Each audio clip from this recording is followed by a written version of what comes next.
Welcome to the Registered Investment Advisor Podcast, where financial services marketing expert Seth Greene interviews experts, executives, and top producers to share can't-miss tips on how they successfully manage their financial service firms, grow their businesses, create great relationships, and influence the industry. And now, here's your host, Seth Greene.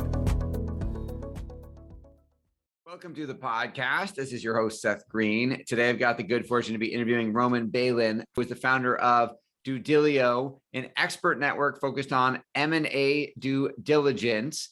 Roman, thanks so much for joining us. Thanks for having me on. Appreciate it. Our pleasure. Let's go back in time. How did DueDilio get started?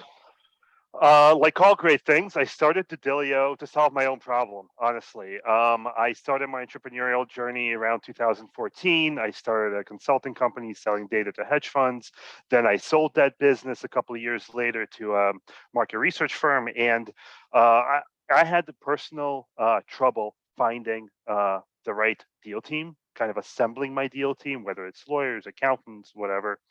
And it's not that I couldn't do it, but it took a long time. I had to go through my network, interview a lot of people. It was just not a streamlined process.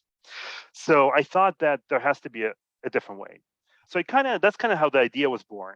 A couple of years later, I started a newsletter called The Business Inquirer, where I highlight interesting business acquisition opportunities. It's basically talk about the SMB M&A space. And through that newsletter, I had a lot of subscribers ping me about, hey, do you know a lawyer that focuses in this area? Do you know a financial due diligence consultant? I'm looking at this SaaS business. Do you know someone that can help me analyze it? And I got, started receiving enough of these pings where kind of a light bulb went off. I remembered my own pain point, and I thought, okay, something like this should exist. There's a marketplace for everything, right? Why isn't there one where folks who are doing smaller transactions, lower middle market, 1 to 25, 1 to $30 million transaction size, they can go post their needs, receive proposals, and easily hire someone. So that's kind of the origin story, a little bit of my own pain point, a little bit of crowdsourcing. All right. Well, that makes total sense. Now, I know this isn't your first business venture. Just out of curiosity, what did you do before DueDilio? I started a legal tech company. My wife is an attorney, so we started a legal tech company that's basically a project management software tool for transactional attorneys. I started the newsletter. I sold a couple of online service businesses, personal branding, resume stuff. So I've kind of always been in this, entrepreneurial space. So I have kind of a wide range of experience. All right. So now let's talk about how you've grown DueDilio since inception. Yeah, so we haven't done a lot of paid marketing. It's all been organic. So I launched DueDilio in April of last year. So it's still a relatively new venture. We've done over 200 projects over that time period. And all of our growth has really been through word of mouth, through my newsletter. It helps to have a little bit of an audience, of course. Yeah. And partnerships. So we are the official due diligence provider for a lot of online business marketplaces like PrifSource, Interexo, BizNexus. So that, of course, helped a lot. So when someone looks at a business listing on those platforms, there's a button that says, hey, do you need help with due diligence? Click here. And that's where we get involved. So, and of course, posting it on social media, we've been lucky where clients really seem to like what we're doing, so they spread the word. So it's all been a lot of organic growth. And how does DueDilio itself generate revenue? So we make money from referral fees from our service providers. So we have over 190 service providers part of our network. If we bring them a client who works with them, we get a certain percentage revenue share. So it's not a pay-to-play model. We really focus on having the best service providers that are right for the deal size and right for the type of project. So in oversimplification would kind of be like you're a pre-vetted industry specific referral network where you bring the vetted providers and then the investors, the people doing the deal use your network and then you get paid almost like an override on everything that happens. Pretty much, yes. I think of us as an online marketplace. So very similar to maybe Up Counsel, which is for legal, Catalant, which is maybe for consulting projects. We just happen to focus on a very niche due diligence, whether it's for business acquisition, sales, or investment. Exactly. Okay. And then obviously you're providing the expertise in terms of bringing that network together. How do you vet the service providers? So we have a multi-step vetting process. So first, a lot of the providers on our network are either ones that I've personally used through kind of my previous acquisitions and sales, or ones that were recommended to me through my contacts. That's how I seeded the network. I think I started with around 30 providers. Every new provider goes through a vetting process where we have a phone conversation. So there's an interview.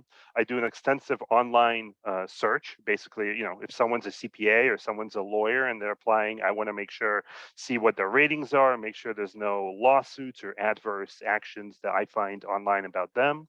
I review past work. So I want to see samples of what a deliverable would look like. And lastly, not always possible, but sometimes I do like to talk to past clients, 1 or 2 past clients that they can vouch for this service provider.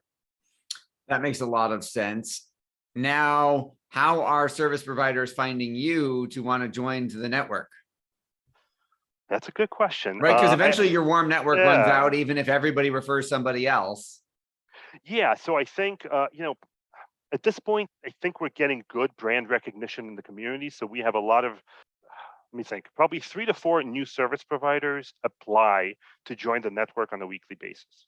Now, as a marketplace, you want to grow responsibly, right? So if I get 2 projects a week, I don't want to have 1,000 service providers, because that way it's too confusing. No one makes money, and it's too many proposals to share with the clients. So I try to kind of grow responsibly and limit the number of providers that are able to join. So a lot of times I go out and seek providers who I know have done a good job in the past and maybe someone told me about, or just through word of mouth, people hear about DueDilio. And how are the end user investors? How are they finding DueDilio? So again, it's through word of mouth, social media, through my newsletter, Twitter, kind of all over the place. I haven't done paid marketing yet. We're relatively new. I want to focus on organic. So it's really through organic channels. And then talk a little bit about an example of a deal that got done 100% on your platform. Who were what were the investors looking for? What was the DueDilio able to provide? And then kind of talk about how that worked, how that all the way flows through. Yeah, so we have one client who's been with us for a little bit through a whole project. They required a multi-specialty medical practice in the Northeast. I think it was 4 offices. First, they came to us for pre-LOI due diligence. So they wanted to find a subject matter expert who knew the space, that they can ask some basic preliminary questions to help them figure out whether they should move to the LOI stage, or if the business didn't really have enough meat on it. So we helped them source that.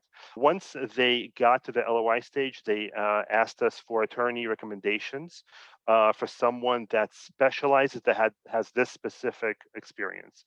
And I'll actually share, we didn't have an attorney in our network that had this experience. So we went out and helped them source the right professional. And we found a firm in Boston, boutique firm, that kind of fit exactly what the client was looking for. And we made that introduction there.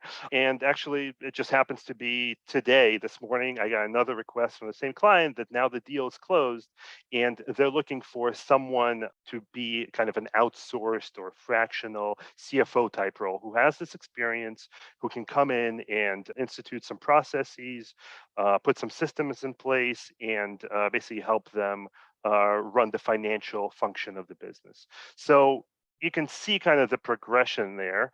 We help them with pre-LOI due diligence, finding an attorney, and then kind of post-integration support. Yep.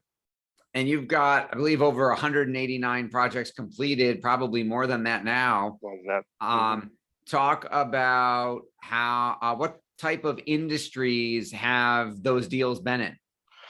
Yeah, that's a great question. So most of the projects we see are they come from searchers, independent sponsors, small family offices, and small private equity groups. Most of the projects are for Main Street businesses. They're for manufacturing, healthcare, uh, home services, landscaping, HVAC. So businesses that are kind of popular with the lower middle market, with the search fund, ETA community. I was gonna say, is there any, obviously you've got the acquirers and the service providers. Is there a spot in your network, in your marketplace for, would-be sellers who want to sell their company? Not in the marketplace, but we can connect them with folks that can help them prepare their business for sale. So yes, we have worked with business sellers that need some guidance about the process. Maybe they need an attorney. Maybe they need to put together the SIM. Maybe put together the financials. So yes, we work with both sides of the transaction. Okay, and it sounds like, how do you differentiate yourself from the competition? Are there other marketplaces trying to do what you do? Not really, because yeah, and I shouldn't say that because now someone's going to go start a competitor, uh, but not really. We focus on lower middle market. One thing. Second is we cover different a wide gamut of projects. So on our website, we offer, or our service providers offer, over 20 different types of due diligence. So yes, there's places like Up Counsel and Contracts Counsel where you can go source an attorney, but you can't source a financial due diligence professional, a lawyer, or a background investigation in there. For us, we can help you source anything from finance, legal, technology, background investigations, insurance, HR, operations, market research, commercial due diligence, subject matter experts. So I think we're more of a one-stop shop where we can help you with any type of due diligence or even post-integration support that you require. That is fascinating. Now that you've grown so much all via organic and word of mouth, what's your biggest challenge now? I think it's continuing to grow. That's the biggest challenge. It's a very easy sell. We're free to use. So I don't have to provide a sales pitch. Luckily, I'm a terrible salesperson. So, and this is a great business for me where I don't have to sell anyone. We're free. We get paid by the service providers. Come to us. You don't like what we do, you don't have to use it. There's no obligation. We'll save you tons of time, tons of money. And I think our biggest challenge is just getting the word out, because this is new. This hasn't existed before. And when people find us, they're like, wow, I wish I knew about you earlier. So it's a good problem to have. Yeah, absolutely. Yeah. Your passion is obvious. What do you like best about what you're doing? I love helping people. Again, just this morning, literally someone sent me a review of a provider that we connected with. They said they're a first-time business acquirer. I posted on Twitter. You can actually read the review. And they said that the person I connected them with saved them 20% off of the purchase price, and there might even be more savings. It's a person that did it for about a third of the price of other service providers who they spoke to. And it was an amazing, just an amazing review, amazing to hear. That's what I enjoy the most. Those are the types of things that really motivate me to do this. I know that you track the number of service providers on your platform, the projects completed, the subject matter experts you've got access to. Do you have a number, or are you allowed to share it, in terms of if you've gotten 100 and almost 90 or more projects completed, what the dollar value of those transactions is? I don't share the gross market value of the platform. I haven't even calculated it. I mean, as a marketer, I'd be really curious to see, yeah, hey, we have $200 million in deals done, or whatever that number is. Yeah. So average deal is, I'd say, $5 million transaction. That's so you may be somewhere between $500 million and $1 billion in transactions done on your platform. Could be. Yeah. The smaller ones. There's definitely $1 million.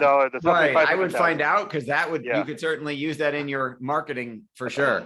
Yes. Yeah. There's still a lot of things that I have to do. I just implemented Airtable to keep track of everything. Who is an ideal business acquirer for your platform? And then who are the who are the ideal service providers if there are any of our listeners want to be part of it?